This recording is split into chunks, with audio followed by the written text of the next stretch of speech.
Yeah, some of the challenges that parents appear to be facing with children at home are managing and balancing. Um, Many are performing work, as we know, at home, as well as having to occupy kids.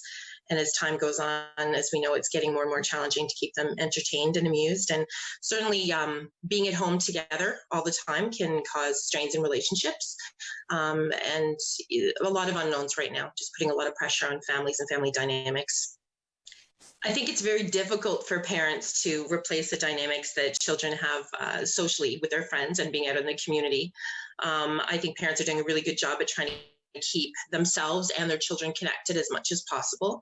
There have been some great, really creative ideas from parents and lots on social media, keeping kids connected. Some have had a quarantine friend, which has made a big difference, certainly, later on in the weeks. And keeping connected online. I think that's been more of a challenge for kids than I anticipated, considering how much kids are on screens. But it's sort of been an interesting social experiment. It's just not the same as interacting in person. So I think it's been very difficult for parents to replicate that. I think the best that they can do is, again, just try and keep their kids as connected as possible. Continue to think about social skills, development, teaching, and all of that obviously is going to depend on which stage of development the child is in. And it's certainly something that's been on my mind, and I know a lot of minds of parents as we sort of face a lot of unknowns in terms of how school is going to look, how kids are going to be going back, how socializing is going to happen moving forward. But I think, again, depending on the age and stage, those certain gaps in development may need to be taught very concretely when kids go back. This is how we interact with one another. This is how we respect one another. This is how we share. Again, it just depends on age and stage. I think kids are going to be so happy to see each other that I'm hoping that'll be good motivation to kind of jump back in. Kids are so resilient. So this is really unprecedented.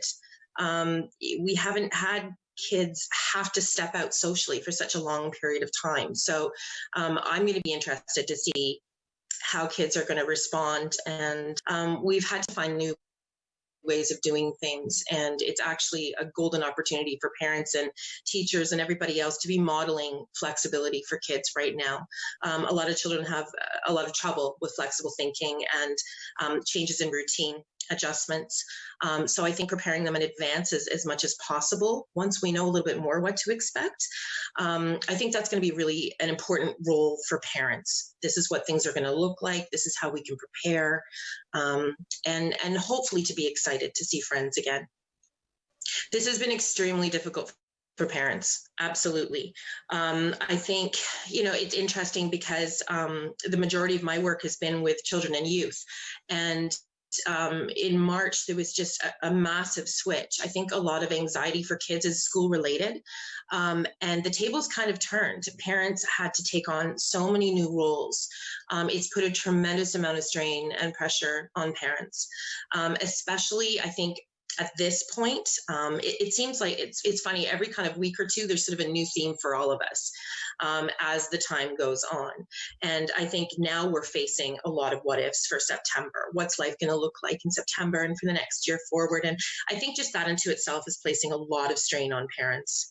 I think a couple of key things, again, if we're going to look at this as sort of a teaching opportunity for parents, I go back to flexibility. How can we do things differently? How can we think about things differently right now?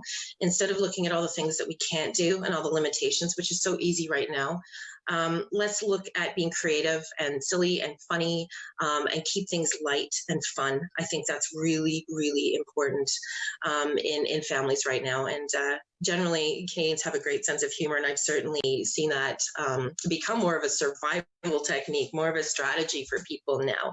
And it's a great thing to teach kids. Be flexible, laugh at yourself, be silly, have fun. And then again, if there are concrete skills that parents are finding concerns about that are lagging in their children, take that opportunity to teach them, even role play. Again, depending on the age and stage of your child, have discussions about socializing and getting along with others, and maybe reading each other's body language, and understanding each other a little bit more socially. All of those conversations are helpful. Just be good to yourself. That's really the number one thing that I'm telling people right now.